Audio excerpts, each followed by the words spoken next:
I'm Tom Baker, this is Chasing Cars. This is the Volkswagen ID GTI Concept. It's just been revealed about half an hour ago here in Munich. This is Volkswagen's group night. It's their opportunity to show us what they've been working on for the last year, important projects, and for Volkswagen, that includes the GTI brand. Now, there has never been a Volkswagen EV to wear the GTI badge. You can read into that what you want.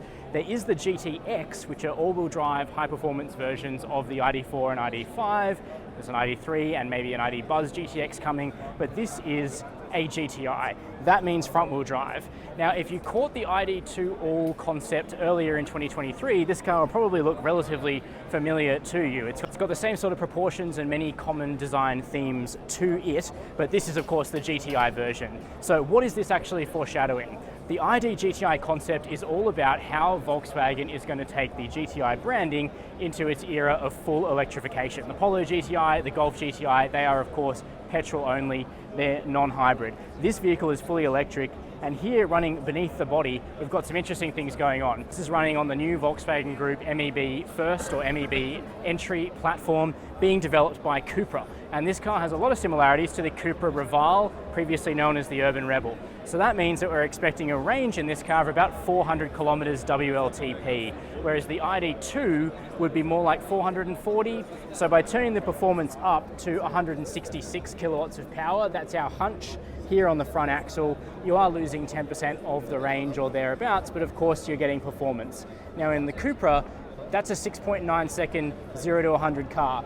So I'd expect that the ID GTI will be something similar to that, maybe even a bit more. Perhaps if I was Volkswagen, I might consider doing something like turning the performance up to 180 kilowatts to match the current gen Golf GTI, for instance. Now this car, as a stylistic exercise, is pretty cool. I like the proportions. It's got that classic pumped up, slightly aggro look that Volkswagen's hot hatches get right, without being too loud, too cranky, too angry. It's kind of the anti-Hyundai i20N in a lot of ways. You do have this red strip across the front here, a fully lit light bar, and a lit Volkswagen badge too. The wheels, they're a throwback to the Mark 1 Golf GTI, which had steel wheels. Now these are alloys, 20-inch wheels, huge wheels for a Volkswagen hot hatch, but they're a cool look.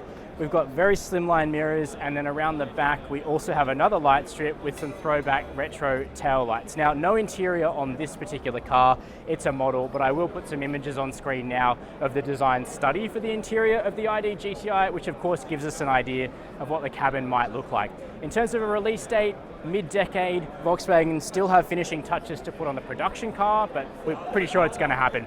The big question is, what's the name going to be? ID GTI, it's not bad, but maybe it should be ID2 GTI if you're going to get a normal ID2. Maybe this car should be the Polo GTI. Maybe it should be the Golf GTI. Let me know what you think down below in the comments. I'm keen to hear your view. But this is the ID GTI concept. I'm excited about it. I reckon this thing would be pretty fun to drive. Keen to know your opinion. Let me know down below. While you're there, hit subscribe, hit the notification bell. As always, thank you for watching Chasing Cars.